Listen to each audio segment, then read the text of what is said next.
Reed, one of the first things we ask is just very basic, what your name is, where you were born, and when you were born. No, it's Albert Reed. I go by my middle name, Reed Sundine.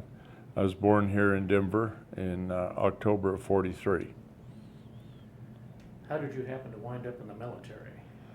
Well, after high school, I went up to Greeley. It was CSC then, Colorado State College. And I went up there to try to make the baseball team. And I made the baseball team, but I knew shortly I was going to be riding the bench a lot. And so I dropped out of baseball and I went out to Weld County Airport, convinced my mother to help me co-sign a note for $650 to get a private pilot's license. So I started flying between my freshman and sophomore year. And then I went to work at the airport and answering telephones, cleaning the toilets, handling Unicom, gassing, polishing, oil, just a line boy back then. And then after I'd had 2 years of college, the Marine Corps came on the campus and they said, we have a program, if you have 2 years of college, we will send you to platoon leader school and in Quantico, and if you make it through there, then you'll go to Navy flight school. So I joined the Corps, and then the following summer, I was told by the Air Force, if you stay in school and you can pass the qualification test for pilot or navigator, that you can, we'll pay you $50 a month to stay in school and go through the ROTC program. And I couldn't believe they were going to give me $50 a month. I said, you're going to give me money to go to school? And so I was on an academic scholarship at the time, which I had to pay back, called a National Defense Loan. And so I had to do an inter-service transfer from the Corps. I never did go to platoon leader school, and signed up with the Air Force in their advanced ROTC program. And so I finished my schooling, got a teaching degree and a commission, and waited about 45 days after graduation before I went to Williams Air Force Base for a year's worth of undergraduate pilot training, where we flew the T-41, which is a higher powered T-41, Cessna 172, and stripped with a big engine in it. And so that was a piece of cake. And then the next airplane we went to was T-37. And I'd never had to wear G-suits, had never had to wear oxygen masks, so it was a whole different world. And I had a flight instructor my first 4 missions in that who was not a very pleasant fellow. And he'd grab, if you screwed up, he'd grab your oxygen hose and pinch it off so you, like that. And so I went to the training, squadron training officer, and I told him if I have to continue to fly with him, United is hiring and I can go fly for United. And so he got me a new instructor. And his name was Major Reading, and he had come out of Goonie Birds, back to jets, and he was the most wonderful instructor a guy could ever ask for. Made it fun again. And so we did our program in the T-37s. Then the next thing we graduated to was the T-38, which I would give anything, knowing what I do now, to fly an airplane like that again. It was supersonic, and I loved flying 2-ship and 4-ship formation. And so that was creme de la creme, but about the time you caught up with an airplane, then the Air Force moved you to another one, so you never really got comfortable in it. And after graduation, I graduated number 10 academically from the class, so when our assignments came down, I had met a first lieutenant who had come from Beale Air Force Base. And he told me, Reed, he says, it sounds to me like your goal of learning to fly and is to get on with the airlines and not make the military a career. And so I didn't know it showed that much, but so he told me about Beale Air Force Base and a special project that was going on up there. He had been a maintenance officer, and so that's, instead of picking like a lot of my classmates of my rank, F-105 thuds, fighters, or F-100, something like that, there was one slot that came down at Beale flying KC-135s. And so that's the one I picked because I heard about this secret project going on up at Beale. So, and that project was the SR-71. By the time I got to Beale, I had to go to Castle in Merced, California, and learn to fly the KC-135. And then it was 6 months because I had to have an extensive background investigation. And where they went and interviewed my neighbors. They interviewed my middle school and high school teachers to get, it's beyond top secret clearance. It took 6 months to do that. So I started, got on with the 903rd Air Refueling Squadron. That was the 9th Strategic Air Wing.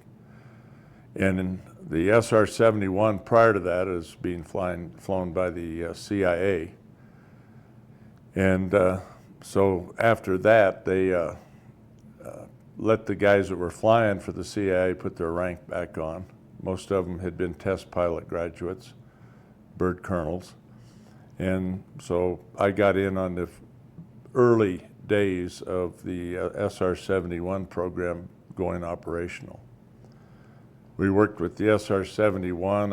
I worked out of Edwards also, refueled the YF-12, which was the fighter version, interceptor that they were going to use during the Cold War to intercept Russian bombers if they were headed our way. And we had an operating location called over in Okinawa, and I have that on my hangar door out at Front Range Airport. Joe Jones, have you ever met Joe Jones? He did the artwork for me. I have his artwork on the hangar. It's called Habu Manor. Because we stayed in the same BOQs that the SR people did, except they were upstairs.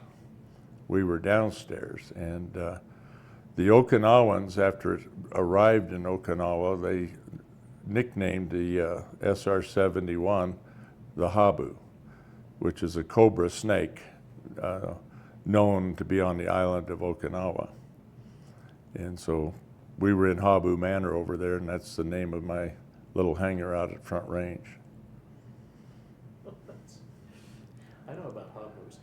Oh, do you? Yes. Were you over that? I was over in Kadena. Okay, so you, carnival days, where they put the mongoose fighting the Habus? Never saw that thing. Oh, that's wild. I've got old Super 8 video of that. Oh, for gosh sake, I heard about it. Oh, yeah. Habu's like, I think it's a member of the cobra family. Yeah, I think they are. They're just black. And they're ugly. It's about like as pretty as a cottonmouth. But those things would stand up, you know, like a cobra. And they had a big pit about the size of this table with plexiglass separating the two. And the mongoose and the habu would be, the mongoose just couldn't wait to get a hold of the habu. So then when the tournament began, they would pull the plexiglass up, and almost instantly the habu would be bit by the mongoose. And they'd bite it on the top of the jaws where the fangs couldn't go in. So as the week progressed over there, you'd hear on Armed Forces radio, you know, mongoose 45, habu 2. So that was called Kadena Carnival, and I've got old Super 8 movie of that. When were you there? Okay, my first tour over was in 68. By the time I'd gotten my clearances. And then my last tour over there was, I believe, I'd have to look at probably end of August of 72, so 68 to 72. And we rotated TDY all the time because we were rotating parts and corrosion control. Every 6 weeks. It'd be 6 weeks in Okinawa, 6 weeks back at Beale. Then during that time, they would send us TDY up to Fairbanks, to Eielson, and we would refuel the RC-135s up over the pole that were snooping on the Russians and Chinese up there then. So I did 1 tour during the dead of winter up there and 2 during the summertime. And then if you weren't in Eielson during your 6 weeks back at Beale, you'd be over in Torrejon ferrying fighters across the Atlantic. During most of the summer, it was National Guard units doing their summer camp. So I might have a chance to go back to Okinawa with the foundation, and that would be a real reward. I understand it's changed an awful lot. Well, as soon as we turned it over back to the Japanese, it changed. It was kind of a country club when we owned it, and then the Japanese changed everything. So I'm sure I wouldn't recognize it now. You were flying the KC-135, and just describe a little bit about what you would do on those missions. Okay, well, with the operationally, here in the States, I refueled every fighter, bomber, you know, the B-52. And then overseas, occasionally, we would be pulled off of the SR-71, like the Christmas bombings in Hanoi. You know, we would refuel B-52s out over Clark. And those were probably some of the most dangerous missions because there were masses of B-52s and masses of tankers hooking up. And when the B-52 is not in position or going to hit the 135, you'd hear a command over the radio, breakaway, and then airplanes were going all over the place. But with the SR-71, we would always take off, and there would be 2 tankers with an air spare, so there'd be 3. They would take off and be a 150-mile orbit out off of Okinawa, because as soon as he was airborne, he would burn enough fuel that he had to take 27,000 pounds of fuel. And early on, as I was told, you know, the fuel back in the 60s was like 98 cents a gallon. And I have no idea, because his fuel was different than our fuel. We could burn it. Once our engines were started, we could burn some of his fuel, but we could not start our engines with it because it was so highly, had such a high flash point, you couldn't light it with a match. It took a blowtorch to ignite the fuel. And when he sat in the hangar, it looked like his wings were leaking because there'd be dew on the wings and it'd be dripping down to the ground. And it had a porous wing. And as it got up supersonic, then the wing got so hot it sealed the wing, so the fuel wouldn't drip out of it. And then there'd be 2 tankers. Like I said, there'd be 1 guy on the ground as a ground spare, and then there'd be 2 tankers orbiting out there in case the 1 tanker that needed to be giving him his fuel couldn't pass gas, as we called it. And then the other one he would come over and slide onto the other one. Well, the 903rd, I think we were probably the only tactical outfit that was allowed to fly wingtip formation with the tankers when he was getting his fuel, so he could jump off of one over onto another one right away. Well, he would take off and go supersonic and then go up over, make his pass up over the north, Ho Chi Minh Trail and back down. And then he'd take 2 tankers to top him off again, each one 27,000 pounds, because he had, in our airplane, the tanks were sterile with his fuel. And we had jet fuel in the wing tanks and his fuel in the body tanks. And so we had to use some of his fuel in order to get down, coast in over Vietnam, and then go down over near, in Thailand, near Utapao. And so he would take fuel from 2 tankers there, and then there'd be an air spare half-mile away, 500 feet above. So 3 tankers were needed to, after he had done 1 pass up over the north and back down. And he'd, many times, if it was a dual mission, he would take off after being refueled, go up and do his recon work again, and come back down, and 3 more tankers were in the air to hit him and pass gas to him. And then he would blast off supersonic and go again and go back to Okinawa. It was a very expensive airplane to operate. There would always be 2 airborne tankers off of Okinawa till he was back on the ground in case for some reason he needed fuel again. And then logistically it was quite, every time they would rotate one every 6 weeks. Well, maybe it wasn't every 6 weeks, but they'd bring it back to Beale for maintenance and corrosion. He would take off out of Beale, and he'd hit a tanker off of Beale. Of course, there's an air spare. Then he'd head out to Hawaii, and he'd hit a tanker, 2 tankers in Hawaii, and then he'd hit 2 tankers in Guam, Midway or Wake Island, and then go into Okinawa. Well, then you had 2 tankers circling for him outside of Okinawa in case they couldn't pass. So it took a lot of support. And I was told that it took like 7 days to get him ready for a mission.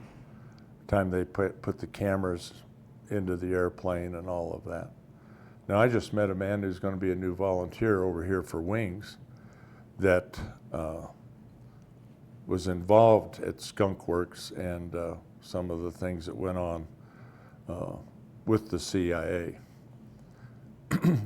When I was involved in another mission that I could not tell my wife about, where we, until, I was riding Harleys up at Sturgis, and we went to Ellsworth, and I found a book that talked about U-2s shooting a drone off into Russia and China. And the drone would go off of a B-52, which was controlled by Department of Defense, not the Air Force, and then be recovered at sea by a 130. And I was debriefed before I got out, saying you couldn't talk about some of the things that we did. So I was afraid to talk about it. I thought maybe our little house trailer on base that we lived in until I got captain promotion, and then we could move into base housing. I think the places were probably bugged, so you never talk to, when they would give you a mission, you just tell the wife, I'll call you or write you when I can. So she never knew really what I was doing, and kind of got lost. Where was I? Well, you didn't get lost. That's all great information. That's just great. We've never heard this kind of thing. Yeah. We've talked to a B-52 pilot out in Broomfield who flew out of Utapao. Okay. And I think he was, I'm trying to remember when he was 68, 69 maybe.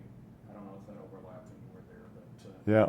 but he used to, and he described Well, there were buffs on the ground all over Utapao.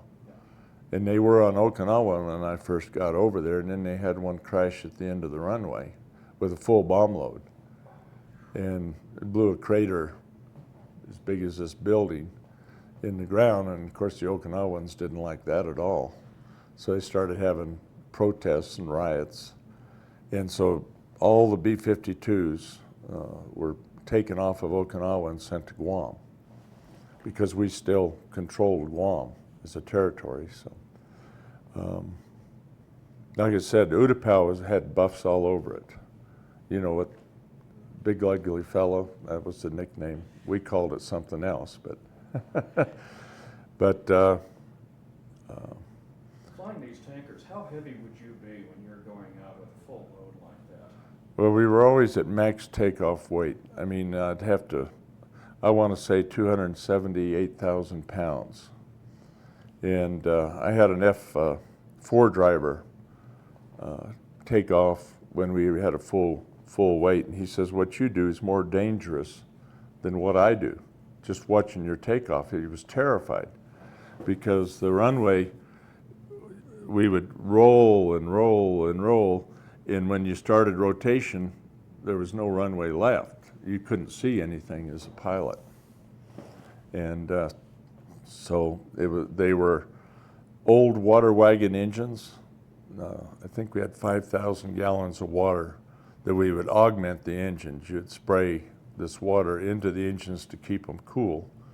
So the average jet engine exhaust gas pressure, EPR, its exhaust pressure ratio, you pull at the most about 1.93 EPR, and we could pull with water 2.83. And they were loud, and black smoke just pour out of them. The B-52s were water augmented also. And we were so heavy, we always tried to take off over the ocean in Okinawa. And as soon as you were airborne, you'd level at 100 feet to get your airspeed up enough that you could start retracting flaps before you ran out of water. And the books, which were based on a brand new airplane, said the airplane could do that, and you could lose an engine, and it would continue to perform. Well, our airplanes were old then, so I always felt if you lost an engine, you probably were going to get wet. And if you lost water early, you might not make it either, unless you did it right. And so we were always max gross on our tactical missions. Now, training missions, you were never that much. But I had to set, I believe, 3 tours at Beale, and then 1 at Mountain Home. I became an aircraft commander pretty quick, and they were taking a lot of the majors and colonels that had been in SAC for years. They wanted out of SAC, and so the promotions, depending on your ability, came pretty quick. So I had a crew pretty early, right after I got a captain. And so I lost my train of thought. How long a runway would you need with those kind of weights? 13,000 feet. So not many airfields could accommodate you. No, all the SAC runways were 13,000 feet long and 300 feet wide. Biggest, longest runways. And primarily the width was for the B-52s because, you know, their wings could overhang any other normal size runway. But so as soon as you level off at 100 feet, you got her cleaned up, and then you could slowly go off. And then we would join up in formation. There'd be 3 taking off to go out to make the mission down south, we called it, down in Thailand. And our average mission was about 12 hours long if you were the air spare. Soon as he had his fuel, the first 2 gave fuel, they went into Utapao because they were down to minimum fuel right then and there. And the air spare then would break off, and he would file a flight plan back to Okinawa. So those missions were about 12 and a half hours long. If you passed gas to him, literally on the track back, the last track for him, we were headed back to Utapao. You just pull the engines to idle and go into Utapao for fuel because you were running out of fuel pretty quickly.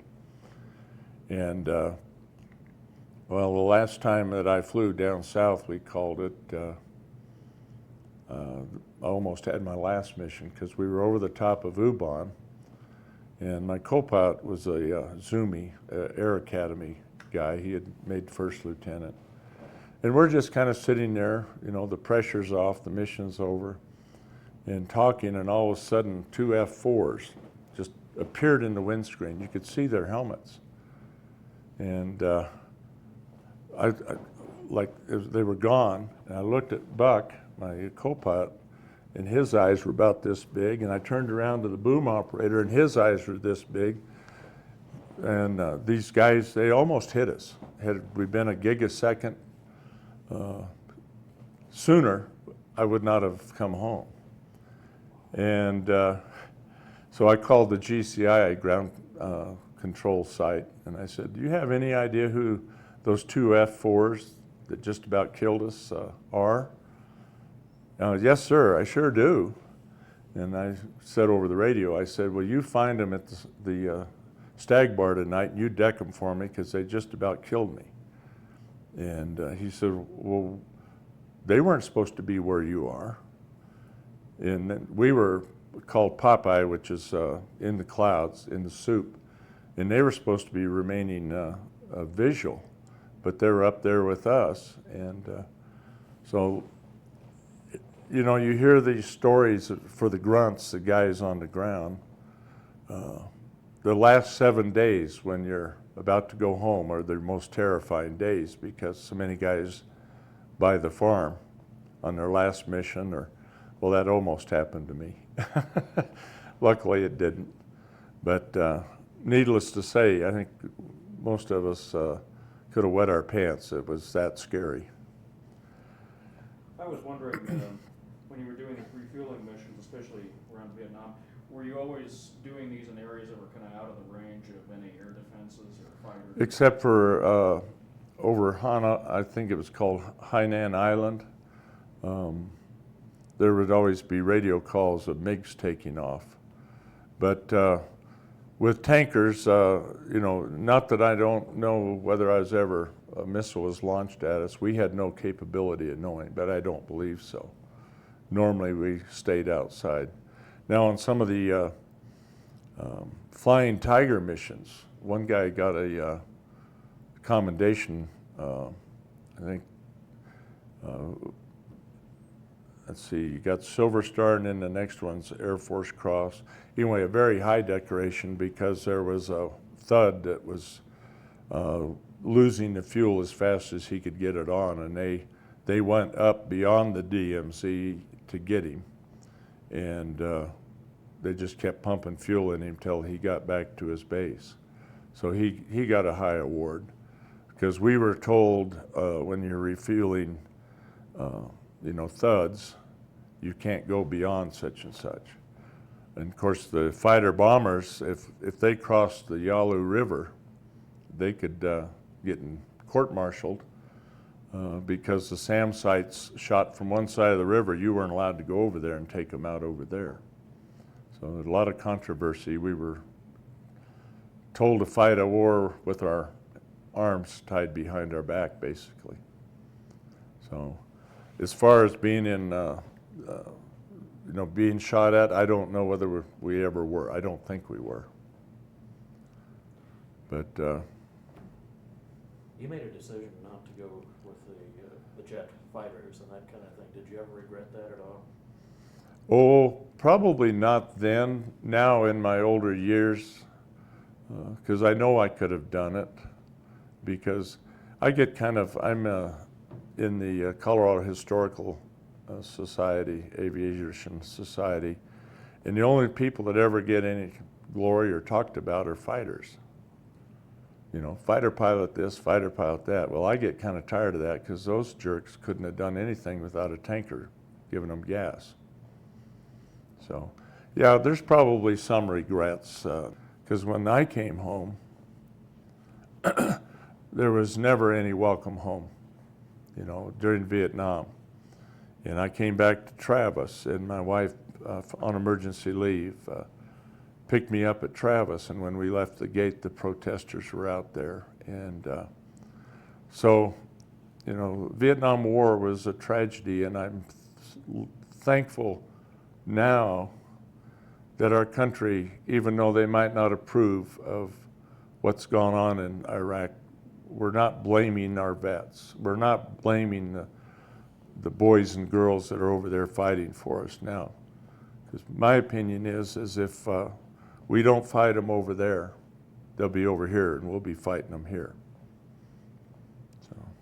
You talk about just, coming back immediately. What happened when you got back into civilian life?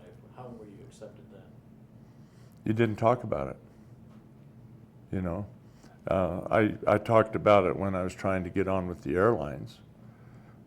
I interviewed with Delta, and I had to go talk to a shrink, and he made some sort of a comment, well, what kind of decorations did you get and how many?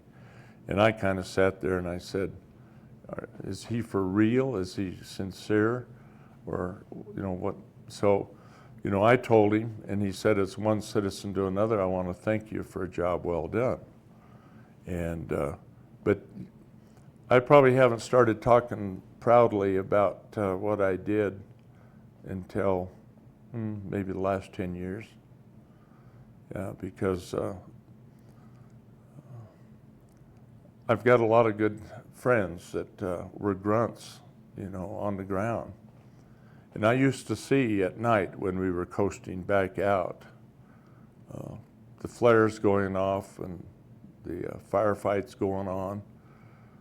Might be an arc light mission off in the distance. You'd see the bomb drops going off and the lights, like lightning strikes all over the ground.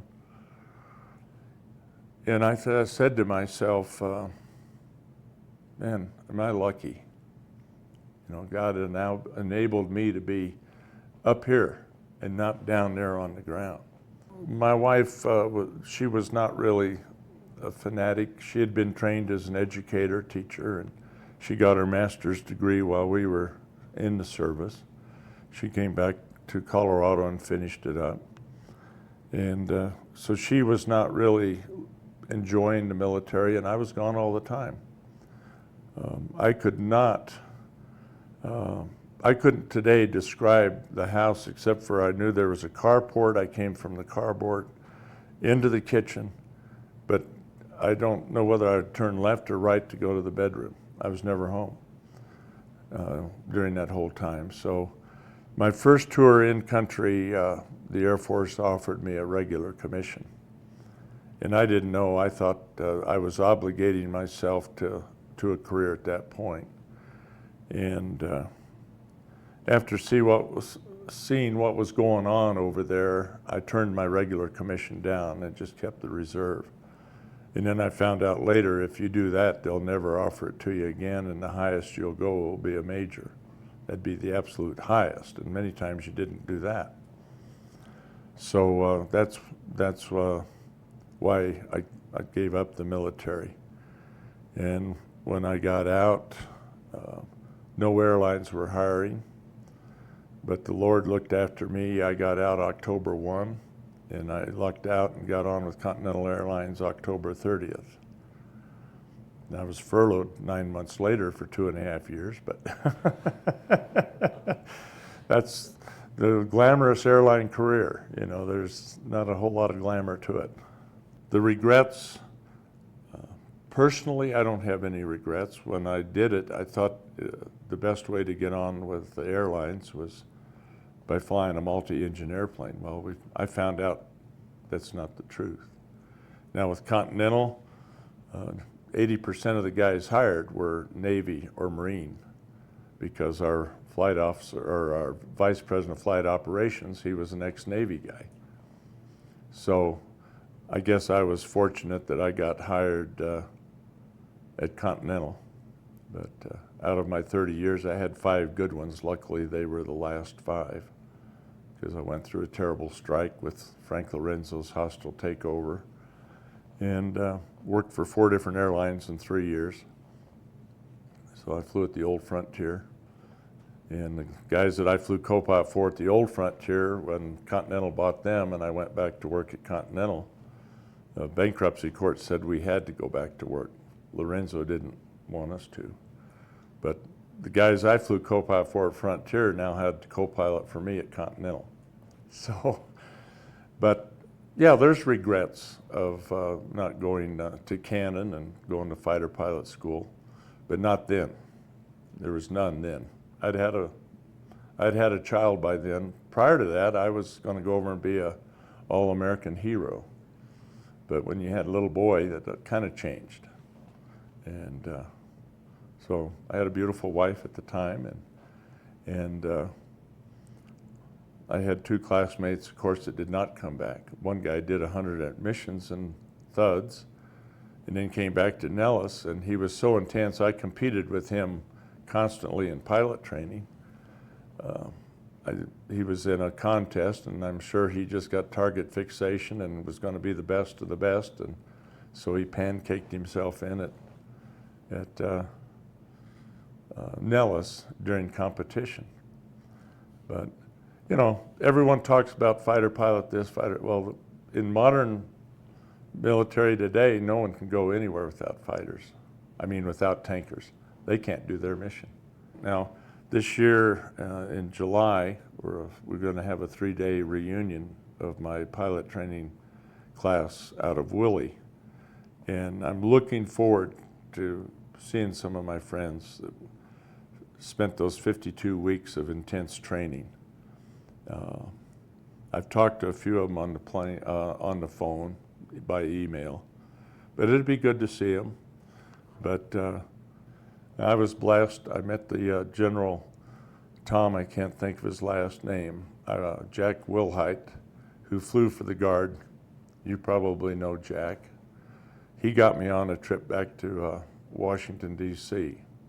when we interned the remains of Perry. And Jack was instrumental in the general that was here with his mother yesterday to see the B-17 because her husband had been a ball turret. And I personally thanked him for that trip. But I was supposed to fly on the 130, and when I told Jack that I flew tankers, he got me changed to the tankers. And boy, I tell you, going and coming to lay back there in that boom pod again and remember, it was a trip that is unbelievable. And then what our government does for men that are killed in action, it's unbelievable. They are not forgotten. They gave Perry full military honors at Arlington, the caisson, the 21 gun salute. You know, of course, taps, but I don't know how Buckley pulled it off, but they were able to do a missing man right over the top of the gravesite. You know, a guy pulled out and went vertical there. And having flown in and out of Washington so many times, I have no idea how high they got to get permission to do a missing man in Washington airspace. So, but as I sat there and watched the F-16s out there, I said, yeah, you guys couldn't have done anything without us. You Yeah. work at events like this, and you see a lot of intergenerational flyers. That you see the World War II guys that come out and flew these B-17s, and Korean vets, Vietnam vets, and now probably some guys that have flown in the Gulf Wars. Is there special camaraderie with pilots no matter when they flew? Absolute. Yeah, absolute. And you know, I work for a foundation here, based here in Denver, called the Greatest Generations Foundation. And even though I didn't become a full Marine, you know, I've got fellas we hope to be taking back in August to Iwo Jima that fought there. You know, I can identify with them because I enlisted as a Marine and never finished. But there's a camaraderie of any soldier, whether you're a Marine, pilot, grunt on the ground. There's a camaraderie for any war that's always been there. And I will literally jog to a guy out at the airport that I see in his fatigues today and thank him. And then last May, a year ago, I got to go with 22 World War II guys back to England. We went from England, landed at Normandy, went to Luxembourg. I crawled in and out of foxholes with these World War II guys, and I tell you, there wasn't I had a handkerchief out all the time. But on the other side, I said, now I know I did pick the right service to join, the Air Force over the ground. You know, I got to go with Eddie Tipper of the Band of Brothers. He came up to me at Omaha, and he said, Reed, I said, would you go visit a friend with me?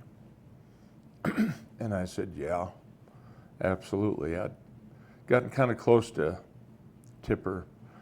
I was constantly helping him, and he lives here in Denver. He taught, there's an interview for you, Ed Tipper. He said, my war was short-lived. He said, on the 6th day, he went under a mortar attack, and he's in the movie and in the book. A mortar went off as he was coming out of a house that he had blown a hole through with his bazooka, and took the right side of his head off. And he has an artificial eye. But talk about a tough guy. Sobel made him tough. He still don't drink water to this day. I'd constantly bring him water, and he wouldn't drink it. So that's an interview, and I can give you his phone number. I mean, like I said, I was with 4 First Special Forces that trained up in Montana to go take out the heavy water plants in Norway. And you know, when you go and you spend time and you go to the battlefields, one of our big volunteers, Bill Brunger, was at the Battle of the Bulge. And you're out there walking past and crawling in and out of foxholes. Those guys went for months without showers. And the airmen could always go back. You know, don't take it away from the 24s and the 17s. They went through hell every mission that they were on. But if they made it through the mission and got home alive, they had a cot that had some sheets on it to sleep in. So the Air Force always has kind of had that. You'd have an air-conditioned trailer or something. But those guys fought it on the ground, and the same today over in Iraq. Those kids go for weeks without showers. And probably rambled a little bit there too, didn't I? Well, when you see an airplane like the B-17 and you've gotten to know some of the guys that flew on a plane like that, from what you experienced and the kind of flying you did, can you imagine what those guys were going through flying in that kind of airplane? I can't. You know, one of my best buddies is Mitch Mitchler. He's over there working at the foundation table now. But I did all of my work in a pressurized airplane. They were in an unpressurized airplane. They had to wear an electric suit. It's freezing, flak going off around them all the time. Of course, the flak over Hanoi, the guys that flew in there, the flak was more intense over Hanoi than it was during World War II.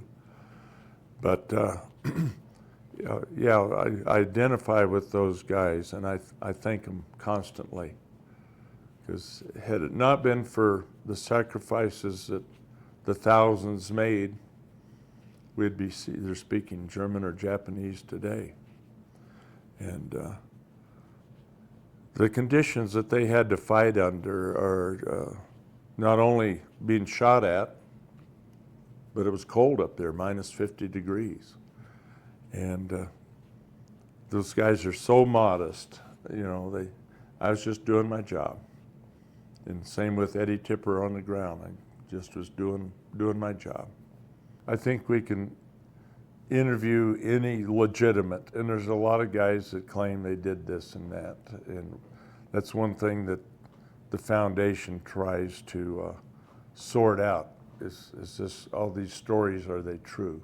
Yep. But boy, when you talk to a guy, one of the guys that was on this tour last year well, we went all the way to the top of the Eagle's Nest, and we had 101st Airborne. We had 2 of them, Ed Tipper, Band of Brothers, and the other one, his name was Beam.